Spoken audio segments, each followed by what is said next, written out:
ನಮಸ್ಕಾರ ಎಲ್ಲರಿಗೂ. ಇವತ್ತಿನ ವಿಡಿಯೋದಲ್ಲಿ ಸೂಪರ್ ಆಗಿ ಸೋಯಾ ಚಂಕ್ಸ್ನಿಂದ ಒಂದೊಳ್ಳೆ ಬಿರಿಯಾನಿನ ಮಾಡ್ತಾ ಇದ್ದೀನಿ. ವಿಡಿಯೋನ ತಪ್ಪದೆ ಕೊನೆಯವರೆಗೂ ನೋಡಿ. ನಮ್ಮ ವಿಡಿಯೋಸ್ ರೆಸಿಪಿಗಳು ನಿಮ್ಗೆ ಇಷ್ಟ ಆಗ್ತಾ ಇದ್ರೆ ನಮ್ಮ ವಿಡಿಯೋಸ್ಗೊಂದು ಲೈಕ್ ಕೊಡಿ, ಹಾಗೆ ಶೇರ್ ಮಾಡಿ ಮತ್ತು ಸಬ್ಸ್ಕ್ರೈಬ್ ಮಾಡೋದನ್ನು ಮಾತ್ರ ಮರಿಬೇಡಿ. ನೋಡಿ, ಪಾತ್ರೆ ಬಿಸಿಯಾಗಿದೆ. ನಾನಿಲ್ಲಿ 4 ರಿಂದ 5 ಸ್ಪೂನಷ್ಟು ಎಣ್ಣೆನ ಸೇರಿಸಿದ್ದೀನಿ. ಇಲ್ಲಿ 2 ಮೀಡಿಯಂ ಸೈಜ್ ಈರುಳ್ಳಿನ ಸೇರಿಸ್ತಾ ಇದ್ದೀನಿ. ಎಣ್ಣೆ ಚೆನ್ನಾಗಿ ಬಿಸಿಯಾಗಿದೆ.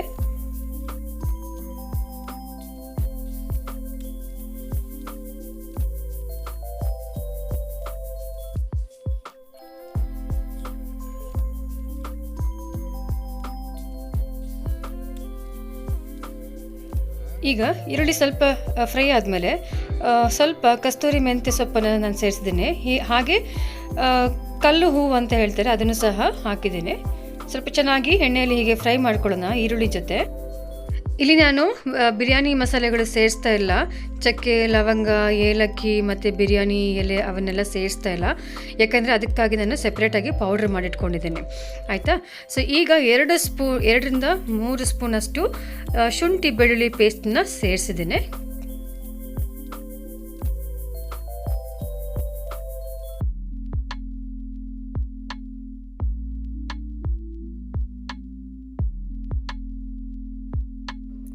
ಈಗ ನಾನಿಲ್ಲಿ ಕೊತ್ತಂಬರಿ ಸೊಪ್ಪನ್ನು ಸೇರಿಸ್ತಾ ಇದ್ದೀನಿ, ಹಾಗೆ ಜೊತೆಯಲ್ಲಿ ಪುದೀನ ಸೊಪ್ಪನ್ನು ಸಹ ಸೇರಿಸ್ತಾ ಇದ್ದೇನೆ. ಸೊ ಇವೆರಡು ನಾವು ಎಣ್ಣೆಯಲ್ಲಿ ಹೀಗೆ ಫ್ರೈ ಮಾಡೋದ್ರಿಂದ ಒಳ್ಳೆ ಫ್ಲೇವರ್ ಕೊಡುತ್ತೆ, ಹಾಗೆ ಬಿರಿಯಾನಿ ಟೇಸ್ಟು ಸಹ ತುಂಬಾ ಚೆನ್ನಾಗಾಗುತ್ತೆ. ಆದ್ದರಿಂದ ಕೊತ್ತಂಬರಿ ಮತ್ತು ಪುದೀನ ಹಾಕಿದ ಮೇಲೆ ಮಿನಿಮಮ್ ಅಂದರೆ ಒಂದು 1 ನಿಮಿಷ ತನಕ ನಾವು ಹೀಗೆ ಎಣ್ಣೆಯಲ್ಲಿ ಚೆನ್ನಾಗಿ ಫ್ರೈ ಮಾಡಬೇಕು.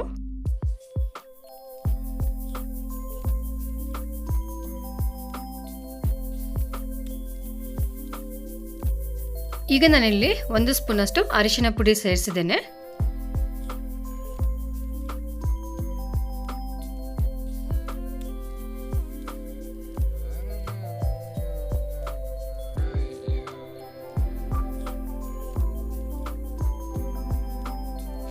ಈಗ ನೋಡಿ, ನಾನಿಲ್ಲಿ 2 ನಾಟಿ ಟೊಮೆಟೊನ ಸೇರಿಸ್ತಾ ಇದ್ದೀನಿ. ಟೊಮೆಟೊ ಒಳ್ಳೆ ಚೆನ್ನಾಗಿ ಫ್ರೈ ಆಗಬೇಕು.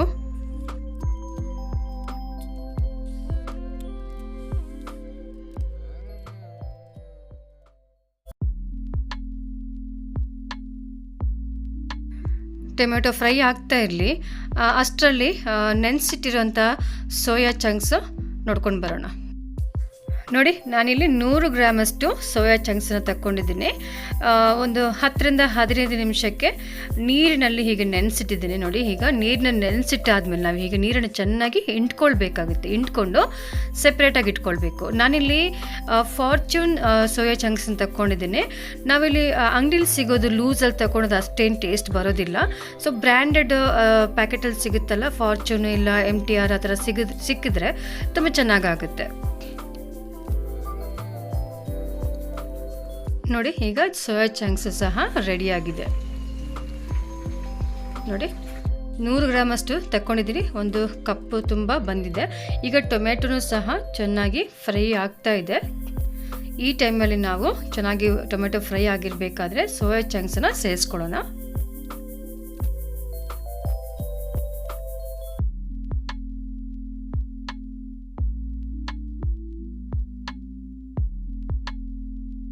ಈಗ ನೋಡಿ, ಸೋಯಾ ಚಂಕ್ಸ್ ಹಾಕಿದ ಕೂಡಲೇ ಉಪ್ಪನ್ನು ಸೇರಿಸ್ತಾ ಇದ್ದೀನಿ, ಯಾಕೆಂದರೆ ಮಸಾಲೆ ಚೆನ್ನಾಗಿ ಹಿಡಿಬೇಕು ಅಂತ.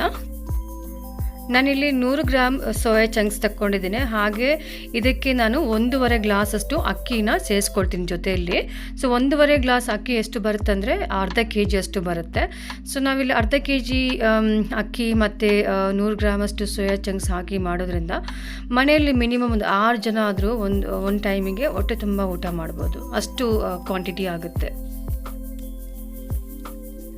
ಈಗ ನೋಡಿ, ಸೋಯಾ ಚಂಕ್ಸನ್ನು ಒಳ್ಳೆ ಚೆನ್ನಾಗಿ ಫ್ರೈ ಮಾಡ್ಕೊಳ್ಬೇಕು. ಅಂದರೆ ಅದರಲ್ಲಿರೋ ನೀರಿನ ಅಂಶ ಎಲ್ಲ ಹೋಗಬೇಕು, ಅಲ್ಲಿ ತನಕ ನಾವು ಚೆನ್ನಾಗಿ ಫ್ರೈ ಮಾಡ್ಕೊಳ್ಬೇಕು. ಈಗ ನಾನಿಲ್ಲಿ 1 ಸ್ಪೂನಷ್ಟು ಖಾರದ ಪುಡಿನ ಸೇರಿಸ್ತಾ ಇದ್ದೀನಿ. ಸೊ ಖಾರ ಕಮ್ಮಿ ತಿನ್ನೋರು ನೋಡಿಕೊಂಡು ಸೇರಿಸ್ಕೊಳ್ಳಿ. ಹಾಗೆ ನಾನಿಲ್ಲಿ ಬಿರಿಯಾನಿ ಪೌಡರ್ ಅಂದರೆ ನನ್ನ ಮನೆಯಲ್ಲೇ ಮಾಡಿರುವಂಥ ಬಿರಿಯಾನಿ ಪೌಡ್ರನ್ನ 1 ಸ್ಪೂನಷ್ಟೇ ಸೇರಿಸಿದ್ದೀನಿ. ಹಾಗೆ ಚಿಕನ್ ಮಸಾಲೆ ಅದನ್ನು ಸಹ ನಾನಿಲ್ಲಿ 1 ಸ್ಪೂನಷ್ಟು ನಾನು ಸೇರಿಸಿದ್ದೇನೆ. ಚಿಕನ್ ಮಸಾಲೆ ಹಾಕೋದ್ರಿಂದ ತುಂಬಾ ಟೇಸ್ಟಾಗಿ ಬರುತ್ತೆ.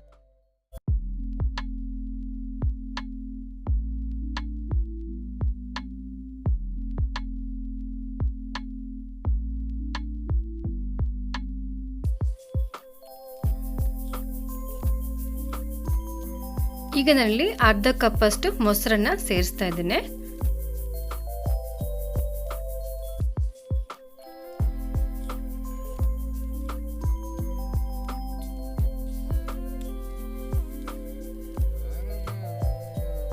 ಈಗ ನೋಡಿ, ನಾನು ಆಗಲೇ ಹೇಳಿದಾಗೆ ಈ ಗ್ಲಾಸಲ್ಲಿ 1.5 ಗ್ಲಾಸಷ್ಟು ಅಕ್ಕಿನ ತಗೊಂಡಿದ್ದೇನೆ. ಅದಕ್ಕೆ ಸರಿಯಾಗಿ 3 ಗ್ಲಾಸ್ ನೀರನ್ನು ಸೇರಿಸಿದ್ದೀನಿ ಇಲ್ಲಿ ನಾನು.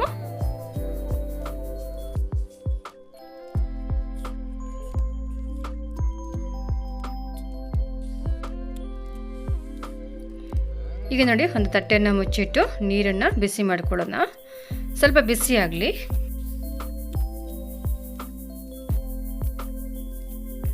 ನೋಡಿ, ನೀರು ಬಿಸಿ ಆಗಿದೆ. ಈಗ ಅಕ್ಕಿನ ಸೇರಿಸ್ತಾ ಇದ್ದೀನಿ, ತೊಳೆದಿಟ್ಟಿರೋ ಅಕ್ಕಿನ ಸೇರಿಸ್ತಾ ಇದ್ದೀನಿ. ನಾನಿಲ್ಲಿ ಬುಲೆಟ್ ರೈಸ್ ತಗೊಂಡಿದ್ದೀನಿ. ಸೊ ನೀವು ಯಾವ ರೈಸ್ ಬೇಕಾದರೂ ಹಾಕ್ಬೋದು, ಬಾಸ್ಮತಿ ರೈಸ್ ಬೇಕಾದರೂ ಹಾಕ್ಬೋದು, ಇಲ್ಲ ಬುಲೆಟ್ ರೈಸ್ ಆದರೂ ಹಾಕ್ಬೋದು.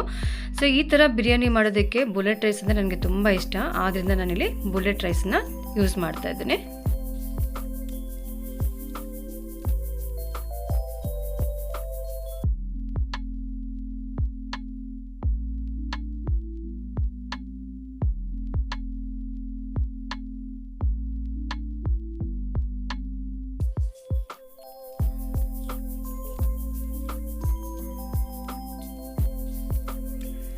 ಇನ್ನು ಇದನ್ನು ತಟ್ಟೆನ ಮುಚ್ಚಿಟ್ಟು ಬೆಂಕಿಯನ್ನು ಲೋ ಫ್ಲೇಮ್ನಲ್ಲಿ ಇಟ್ಬಿಟ್ಟು ಬೇಯಲಿಕ್ಕೆ ಬಿಟ್ಬಿಡೋಣ. ನೋಡಿ, ಈಗ 3/4 ಭಾಗ ಅನ್ನ ಬೆಂದಿದೆ. ಸೊ 3/4 ಭಾಗ ಬೆಂದಿರಬೇಕಾದ್ರೆ ಒಂದ್ಸರಿ ಹೀಗೆ ತಿರುಗಿಸಿ ಹಾಕ್ಕೊಡೋಣ.